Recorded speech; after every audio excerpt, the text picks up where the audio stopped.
Good morning. അപ്പൊ നമ്മള് കഴിഞ്ഞ യാത്രകൾ എന്ന് പറഞ്ഞാല് നമ്മള് തൃശ്ശൂരുള്ള മണ്ണൂത്തി സ്ഥലങ്ങളിലൊക്കെ നമ്മൾ പോയി കണ്ടു. അപ്പൊ അവിടുത്തെ കുരുമുളക് കാര്യങ്ങളൊക്കെ അതിന്റെ പ്രൈസ് കാര്യങ്ങളൊക്കെ നമ്മൾ ഡിസ്കസ് ചെയ്തിട്ടുണ്ട്. അപ്പൊ നമ്മൾ അടുത്തത് നമ്മളെ നാട്ടിൽ, അതായത് കോട്ടക്കലുള്ള അടുത്തുള്ള നഴ്സറി ഫാമുകളിലേക്കാണ് നമ്മൾ പോകുന്നത്.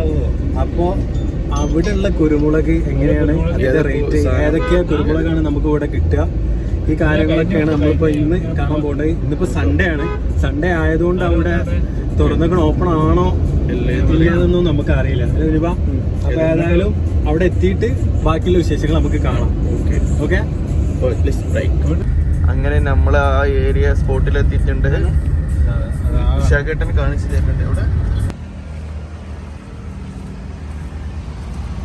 അങ്ങനെ നമ്മള് കോട്ടക്കൽ അടുത്തുള്ള ഒരു നഴ്സറി ഫാമിലാണ് നമ്മൾ ഇവിടെ എത്തിയിട്ടുള്ളത്.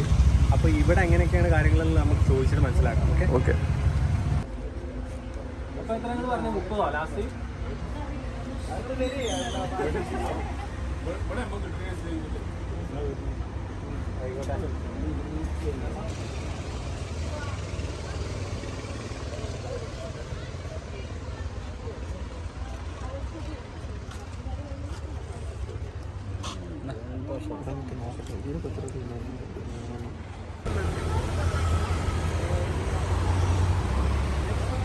നമ്മള് കുരുമുളക് വാങ്ങാൻ പോയാണ്ട് വേറെ ചെടികൾ നമ്മൾ വാങ്ങി.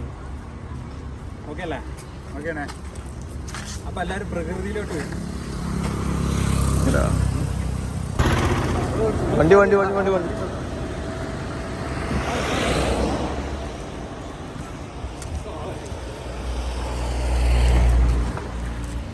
ഈ ചെടി എന്താ റേഞ്ച്? ഇത് പ്ലാസ്റ്റിക് അല്ലേ? ഇത് പ്ലാസ്റ്റിക് അല്ല, പ്ലാസ്റ്റിക്കിന്റെ അല്ലേ? അപ്പോൾ നമ്മൾ കോട്ടക്കലിലുള്ള 2 നഴ്സറി ഫാമുകളിൽ നമ്മൾ കയറി. അപ്പോൾ അവിടെ ഒന്നും നമുക്ക് പറഞ്ഞ സാധനങ്ങൾ കിട്ടാനില്ല. ഇവിടെ ഇപ്പോൾ ട്രിവാൻഡ്രത്ത് നിന്ന് എത്തിയിട്ട് വേണമെന്നാണ് നമ്മളെ കുരുമുളകിൻ്റെ കേസിൽ പറയുന്നത്. അപ്പോൾ അത് 2 ദിവസം പിടിക്കുന്ന പറഞ്ഞ്. അപ്പോൾ ഇനിയിപ്പോൾ അതിൻ്റെ ഏതാണ് വിള കാര്യങ്ങളൊക്കെ നോക്കിയിട്ട് നമുക്ക് അടുത്ത വീഡിയോയിൽ കാണാം. എന്നിട്ട് വിശാഖ